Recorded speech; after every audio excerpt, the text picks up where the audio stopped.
live. Let me run it back right quick. We're gonna be watching a video doing a reaction to Elon Musk. Uh, I tried to warn you, the last warning, and that video is on Elon Musk's own channel. So salute to them. So we're gonna watch a video and do a reaction to it right now. Let's get into it. The danger of AI is much greater than the danger of nuclear weapons. I think the danger of AI is much greater than the danger of nuclear warheads. And see, like in the lives, I say, see Elon Musk, he just said right off the back, this is my first time watching this with you guys. Right off the back, he said that he think that the dangers of AI is a greater danger than a nuclear warhead. And I say that because I say this: the 1%, which Eli is in, don't want to give up their lifestyle.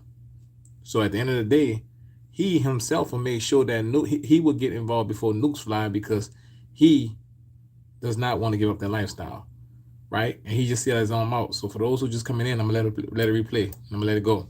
I think the danger of AI is much greater than the danger of nuclear warheads by a lot. Mark my words, AI is far more dangerous than nukes. See, the technology is what I he's try to saying. convince people to slow down AI, to regulate AI. This was futile. I tried for years. The biggest issue I see with so-called AI experts is that they think they know more than they do. And they think they're smarter than they actually are. This tends to plague smart people.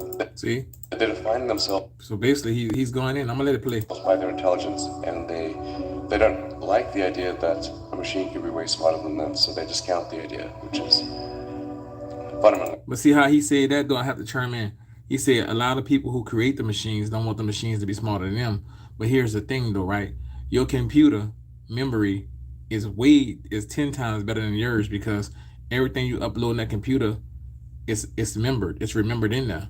Some things that you are taught, you don't remember the next day, or remember a week later or a month later. But in the computer, it remains. So the computers are actually memorized smarter than humans because it can hold more more data.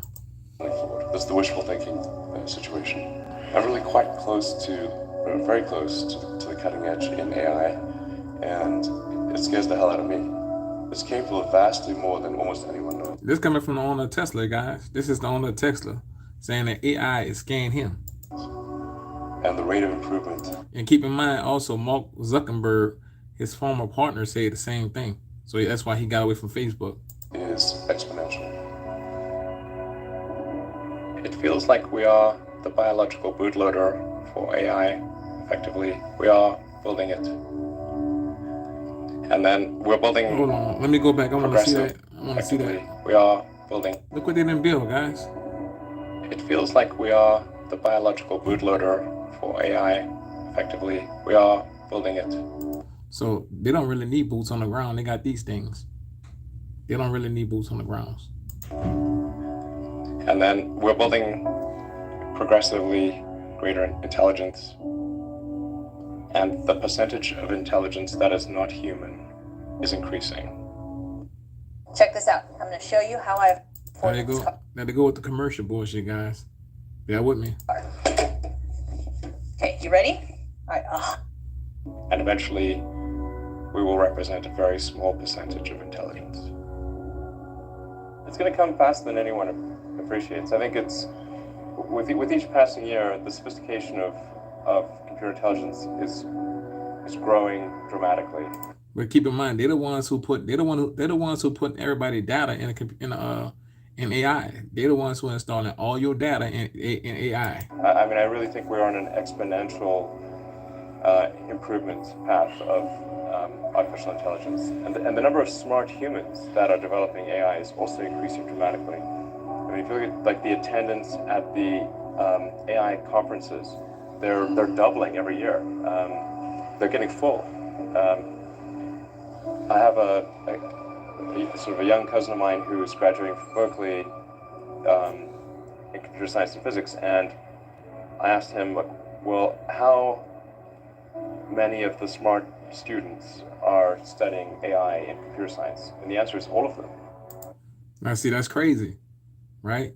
That is crazy because we're going into a world where AI gonna be controlling everything. Eventually, AI gonna be controlling people. With a better approach or better outcome is that we achieve democratization of AI technology, meaning that no one company or small set of individuals has control over advanced AI technology. Like that's very dangerous. It could also get stolen by somebody bad, like some evil dictator in the country could send their intelligence agency to go steal it and gain control. It just So think about this, guys. The words coming out of his mouth. Why would somebody want to create something like that? Why would anyone want to create something like that? becomes a very unstable situation. I think if you've got any incredibly powerful AI,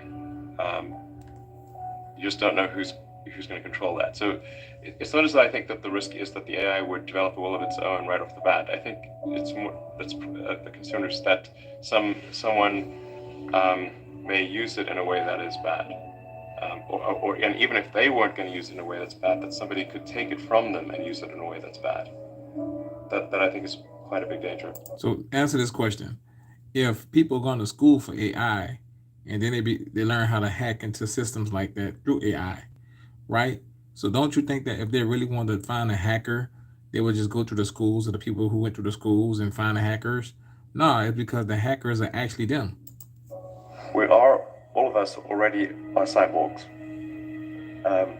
So you have a machine extension of yourself in the form of your phone and your computer and all your applications. You are already superhuman. But by far, you have more power, more capability than the President of the United States had. Basically, he's saying that your phone, your computer is you. So you're a superhuman because you're already in the technology world. You embedded into the technology world because you put your information in there. 20 years ago. If you have an internet link, you have an oracle of wisdom. You can communicate to millions of people. You can communicate to the rest of Earth instantly. I mean, these are magical powers that didn't exist not that long ago. So everyone is already superhuman. I think the singularity is probably the right word because we just don't know what's going to happen once there's intelligence substantially greater than that of a human brain.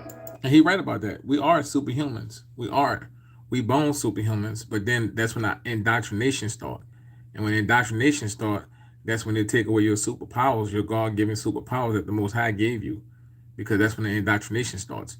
Your brain is developing, so as your brain developing, it's a sponge. So then they start throwing things into your brain, knocking off the channels that you have with the Most High. Let's go. I mean, most of the movies and TV featuring AI, they don't describe it in quite the way it's likely to actually take place. But I think you just have to consider, like, even in the benign scenario where if AI is much smarter than a person, what do we do? Yeah. What job do we have? I have to say that when you guys heard that? If they keep putting your information into AI, right? What job are you gonna have? What job are you gonna have? Right? So there you go. Boom. So the monetary system is gonna be controlled by robots in the near future, and you won't own nothing. We already don't own anything, but in this actual world, the robot's gonna be controlling the cash registers. When you go to Walmart right now, you go into the self-checkout line. When you're going, they're gonna have all these self-checkouts and all these different things, and they're gonna have robots controlling everything. So they're not gonna even need you anymore. They're not even gonna even need you anymore. So if they don't need you anymore, that's where the Judge of Godstones come into play. They don't need you anymore because they got AI now. Let's go. If something is a danger to the public, then there needs to be some government agency, like regulators, The fact is, like, we've got regulators in, the aircraft industry, car industry, drugs, food, Salute, salute. anything that's sort of a public risk. I think this has to fall into the category of a public risk. A very strange day is coming to Yeah, we gonna respect their commercials because we're watching their content. We're doing a reaction of their content, so we respect the commercials. America. In short, a massive and surprising new transition could soon. Usually there'll be some new technology will cause damage or death. There will be an outcry. There will be an investigation. Years will pass. There will be some sort of insight committee. There will be rulemaking. Then there will be oversight, eventually regulations. This all takes many years. Everything he just said was a contradiction because you're already going through that right now. I'm gonna rewind that point for you guys. You're already facing these times right now. Years will pass. There will be some sort of insight committee. There will be rulemaking. Then there will be oversight, eventually regulations. This all takes many years. This is the normal course of things. If you look at, say, automotive regulations, how long did it take for seatbelts? Think about it, guys. They won't be like I read a comment where the guy said in the BMW factory, there's already robots, not too many people. That's why they're coming up with these Tesla and electric cars. They're trying to come up with these self-driving cars so they could eliminate Uber. They could eliminate Uber, all these different taxis. They can eliminate all that. You know what I mean? Once the autopilots, once they get that, they're gonna eliminate Uber. They're gonna eliminate pilots and everything. Everything is gonna be pretty much robotic. And at the end of the day, if everything is robotic, you won't be a part of that system because it's a monetary system and you ain't making no money because you don't have a job. So this is where we're going at. So this is where people come in at when they talk about the credit score system and all that kind of things where, your life gonna be based upon your credit score. This is what, like China right now, this is where they're going at with it. This is where they're going at. A robotic system, right? Where they no longer need you or myself, right? And they could do elimination, as needed. To be implemented, to be required. The auto industry fought seatbelts, I think, for more than a decade. Successfully fought any regulations on seatbelts, even though the numbers were extremely obvious. If you had a seatbelt on, you would be far less likely to die or be seriously injured. It was unequivocal. And the industry fought this for years, successfully. Eventually, after many, many people died, regulators insisted on seatbelts. This time frame is not relevant to AI. You can't take 10 years from the point at which it's dangerous. It's too late. I'm not normally an advocate of. So why create something like that that that can end mankind, that that's playing into the system in the hands of regulation and oversight? I think one should generally err on the side of minimizing those things, but this is a case where you have a very serious danger to the public, and so therefore there needs to be a public body that has insight and then oversight to confirm that everyone is developing AI safely. And see, and that's what it's about. It needs to be in the public hands. The public need to be over these things, not the one that went to school, not people who hack things, who know how to hack things because the hackers, they come through the system also. It need to be the public to decide what we want and what we don't want. It need to be the public, like literally public, not people who are part of the system. It need to be like the public say, we don't want that, and it need to literally take place like that. See that he advocating for that, but he don't really mean that. This is extremely important. I think the danger of AI is much greater than the danger of nuclear warheads by a lot. And nobody would suggest that we allow anyone to just blow up nuclear warheads if they want. That would be insane. So why? You see, so basically he telling you in this thing, they can't the nuclear warheads is connected to what? AI is connected to computers, right? So long as it's connected to computers, you can say this, you can say that, you can say this, you can say that. There's people who you can press the button, and then there's people who can press the button to stop it or shut it down because it's connected to AI. So that's why he's basically saying that warheads are not as dangerous as people think they are. right? Because the 1% is not going to allow warheads to fly and lose their lifestyles. They're not going. It's just not going to happen. It's just not going to happen. They're not going to lose their lifestyles. You follow me, guys?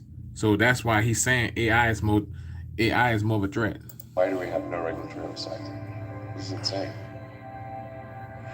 And the intent with OpenAI is to democratize AI power. There's a quote that I love from Lord Acton. He was the guy that came up with power corrupts and absolute power corrupts absolutely, which is that freedom consists of the distribution of power and despotism in its concentration. And so I think it's important, if we have this incredible power of AI, that it not be concentrated in the hands of a few and potentially lead to a world that we don't want. See, that's the thing. We already in a world that we don't want. We already have 1% that got generational wealth that it never been passed on to others. And technically our monetary system that's so manipulative away from that brainwash people into thinking that the monetary system make you work more than the next person when actually you are the value.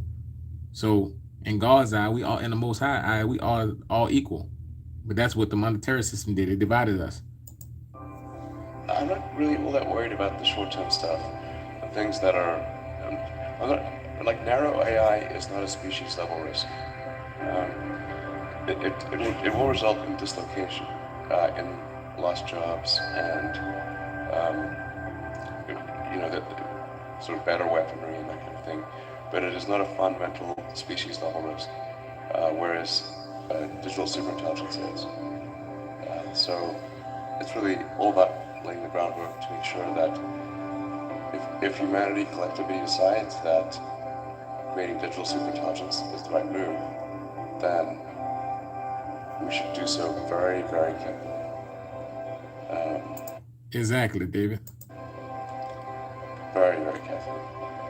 We're rapidly headed towards digital superintelligence that far exceeds any human. What you guys think about that video? What you guys think about the video? Because I'm gonna be doing a lot of reactions towards these type of videos, getting elite perspectives on what the world's supposed to be and what the world direction is going in. What you guys think about that video? Because me personally, I took it like he said a whole bunch without saying a whole bunch. He basically said that he basically confirmed that long as I'm a part of the 1%, ain't no warheads gonna fly because I'm not losing my lifestyle. That's for one.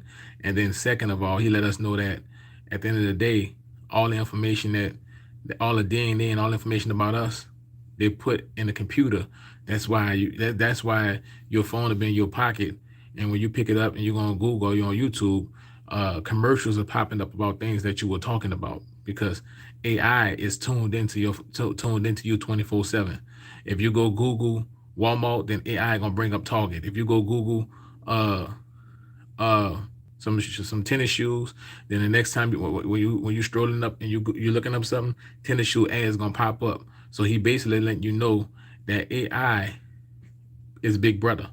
Your phone in your pocket is Big Brother. Period. Everything you say, everything about your phone, it keep tabs on what you do. This video we watching, it let AI know that we are a community of people that's paying attention to freedom, and we're going a little bit deeper than just the surface of freedom. And so you guys, certain videos gonna pop up in your feed, because it's showing the interest of what you spark. So this is how things are rolling right now, and it's keeping tabs with everything we do.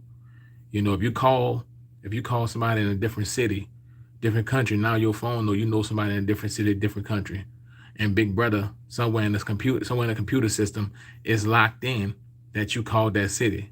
So if they want to come find out who you called, you pinned. So everything that you do, as long as that's AI and there's a memory, remember when you delete something out your phone, it's not never lost. They can go to AI and pull it back up, because that's what AI is. AI is a big brain that remembers everything. AI is already smarter than human beings because it can intake more data than a human brain. Even it's smarter than the people that created it, because it can intake more than a human brain. It can intake what they installed, and it plus intake some more. So thank you guys for watching this video. I'm gonna continue to doing videos like this, trying to open people's eyes up to reality. And I rock with y'all, and I truly appreciate y'all. Thank y'all.